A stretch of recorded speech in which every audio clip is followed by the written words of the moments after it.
Coucou tout le monde, j'espère que vous allez bien. Aujourd'hui je vous retrouve pour une nouvelle vidéo et ça va être un point lecture concernant Un peu malgré eux de Becky Albertalli et Aïcha Saïd aux éditions Hachette.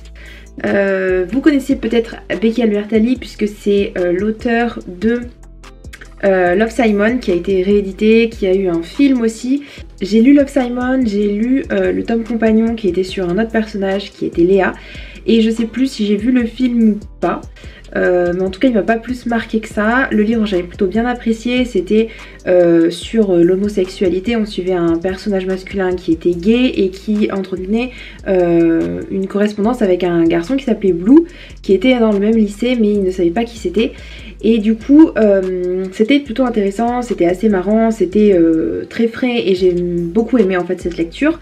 Donc je me suis dit ben, pourquoi pas tenter avec un autre livre de cet auteur, même si du coup c'est un livre qui est écrit à 4 mains.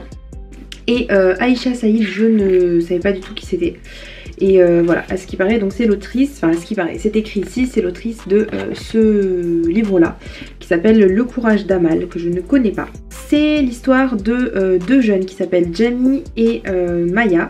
Donc on a Jamie qui est un juif, qui est un petit peu maladroit, qui se sent pas forcément très à l'aise à faire des discours, où clairement ils se sentent pas à l'aise avec les filles non plus. Bref, c'est un garçon qui est plutôt assez timide. Et on a de l'autre côté Maya, une jeune fille qui est musulmane si je me trompe pas. Et elle a plus de caractère quand même, mais c'est pas quand même une fille super qui s'assume, etc. Enfin, disons que c'est un personnage qui est un petit peu plus fort, mais qui reste quand même une figure féminine assez douce et assez tranquille. Enfin, je sais pas comment expliquer ça.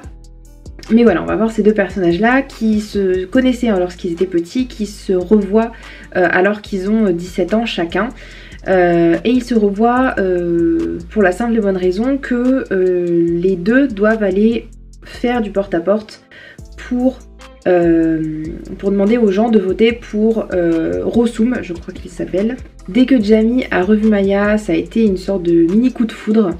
Il se souvenait d'elle, mais elle a vraiment beaucoup changé, elle est beaucoup plus jolie et voilà, il se sent pas forcément très à l'aise avec elle. Et Maya de son côté, elle fait un petit peu ça au début par dépit ou en tout cas par obligation, parce que sa mère lui demande de faire ce porte-à-porte en échange de quoi elle aura le droit à avoir une voiture. Donc ça part comme ça et en fait vous savez ce qui va se passer ensuite. Comme ils vont passer de plus en plus de temps ensemble, il va se passer des petites choses et Jamie lui il va de plus en plus s'affirmer, il va de plus en plus prendre de la place et comment dire, et il va se rendre compte qu'il peut faire des choses, qu'il est capable de faire des discours, de parler devant une assemblée, etc. Et du coup il va prendre un petit peu plus confiance en lui et il va forcément y avoir aussi des choses qui vont les séparer, mais voilà, globalement c'est une histoire qui tourne autour de cette petite romance, mais qui parle aussi beaucoup de politique. Et c'était pas forcément ce que j'avais voulu à la base, mais bon, le résumé parlait de lui-même, voilà, on parlait de politique et je savais que ça allait parler de ça, mais c'est vraiment surtout sur ça que tout tourne.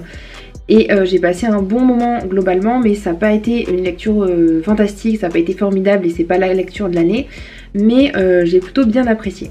En plus, les autrices à la fin disent qu'elles ont fait la même chose que les personnages, elles ont fait du porte-à-porte et elles se sont retrouvées dans la même configuration où il y avait deux personnes qui s'opposaient pour un siège en particulier. C'est des élections américaines, donc moi qui suis française, je connais pas grand chose à ce côté-là.